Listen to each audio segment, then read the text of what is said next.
Horsens i 80'erne var et hårdt sted, men også et rigtig fedt sted. Altså, selvfølgelig var vi tit angst og sådan noget, men det var en reel angst, fordi der kunne man få øretæver.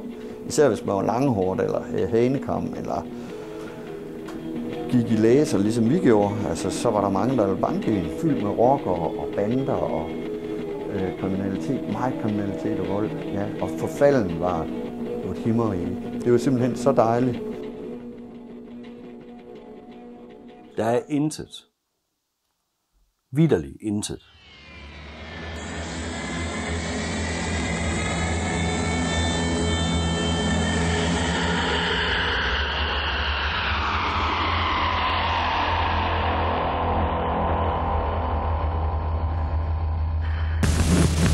Sadomasochistiske overgør.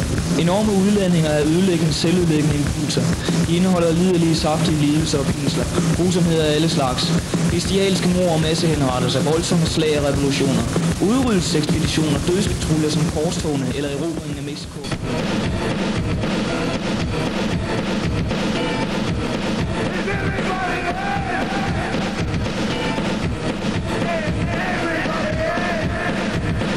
De samles jo bare.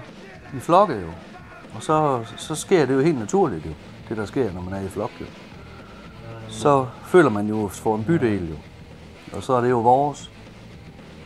Gik man jo ind i de tomme hus, fordi de stod jo bare der, så fandt man ud af, at det var fedt at smadre vinduer.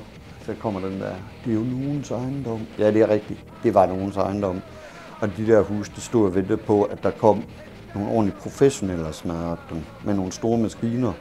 Det gik jo hurtigt op for en, at man var dumpet ind i en verden, hvor reglerne de var lavet, og det affandt jeg mig ikke med i hvert fald.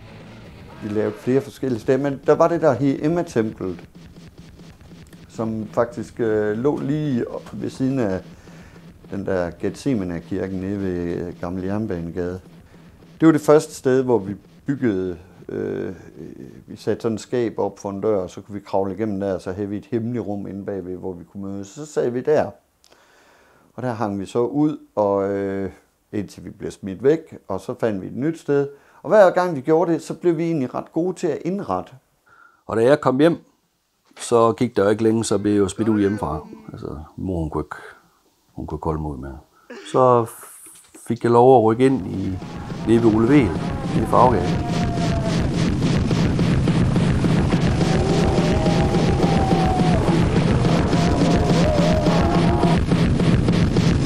Så begyndte vi da først at lave eksperimenter. Først så skulle vi lige smadre lidt.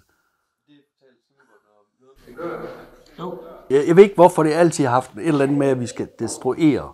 Men så bygger vi op igen. Så lige pludselig finder vi ud af, at vi gerne vil lave et eller andet. Men at vi så også dagen imellem også smadrer og laver videoer, hvor det gælder om at smadre. Men altså, smadredelen forsvandt aldrig i det her. Jeg ved ikke hvorfor.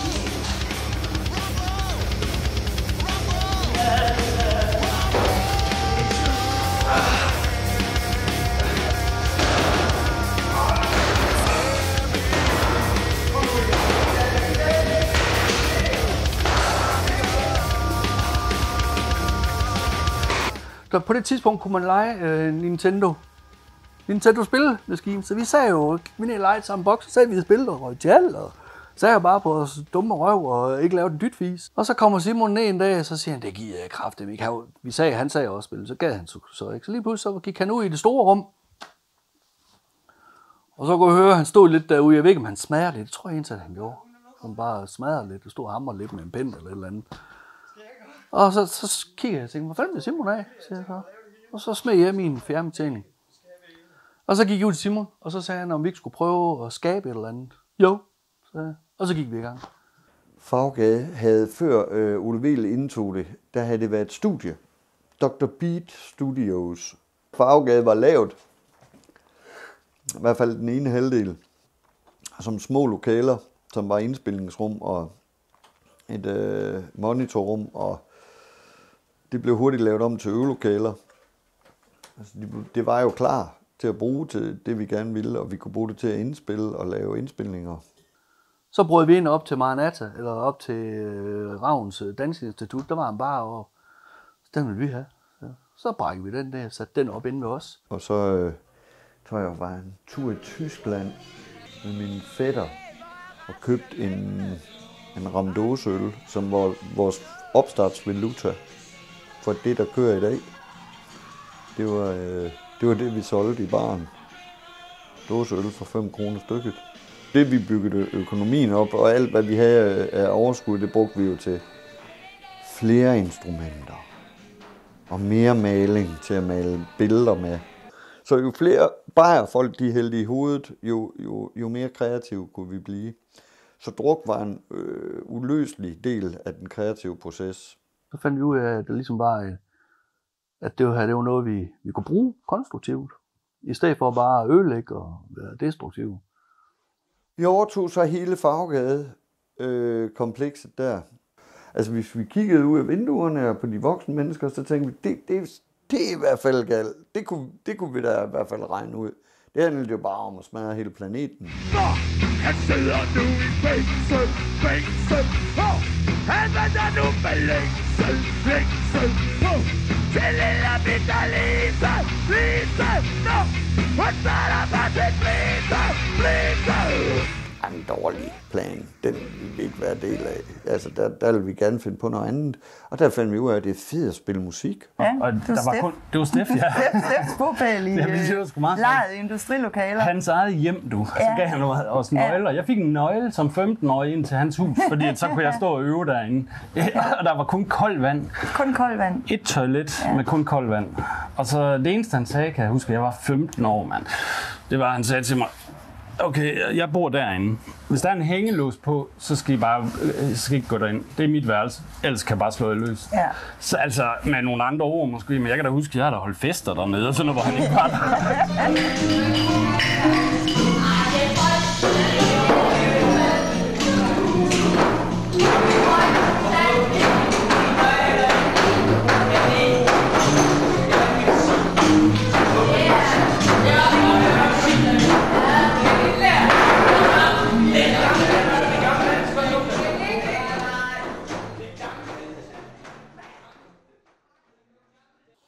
Ja, Farvegade skulle blive rykket ned jo. Så vi var jo ligesom lidt låst i, at vi skulle have fundet ud af noget andet. Det skulle rives ned. Og der var vi jo egentlig allerede der, ligesom tænkte, nu skulle vi med at have skabt et andet sted.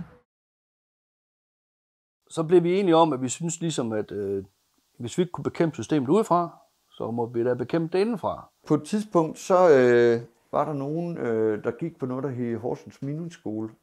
Heldigvis var der 2 rigtig gode lærere dernede.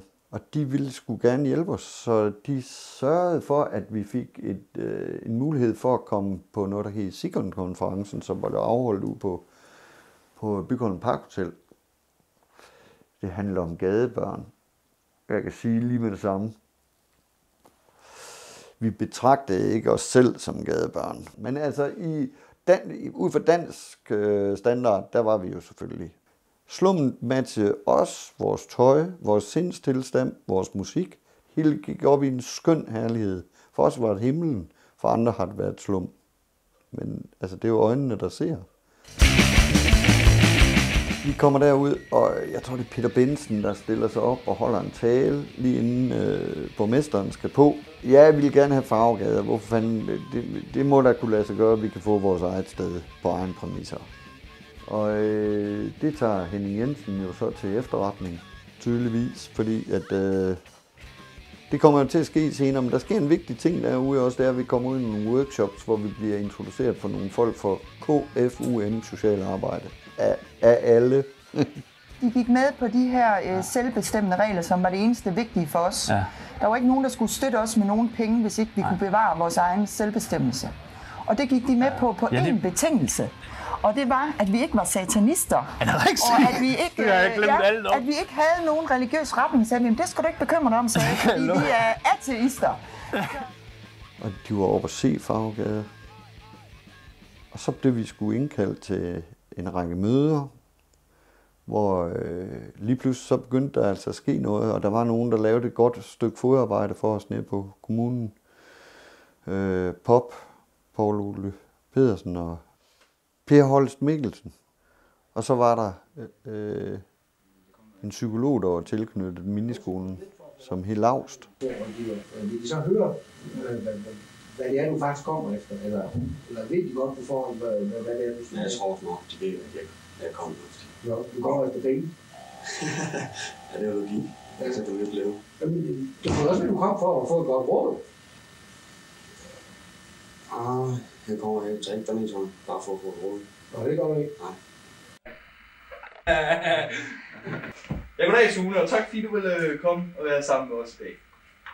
Nå, har du nogensinde haft kontakt med en socialbehandler, en rådgiver eller nogle andre lignende instanser? Ja. Hvordan følte du det var, da du kom derop? Tja, det ved jeg sgu ikke. Det var nok ikke særlig fedt, synes jeg ikke. Hvorfor? Hvorfor? Ja, ikke altid. Jeg er kedelig at tale med det hele tiden.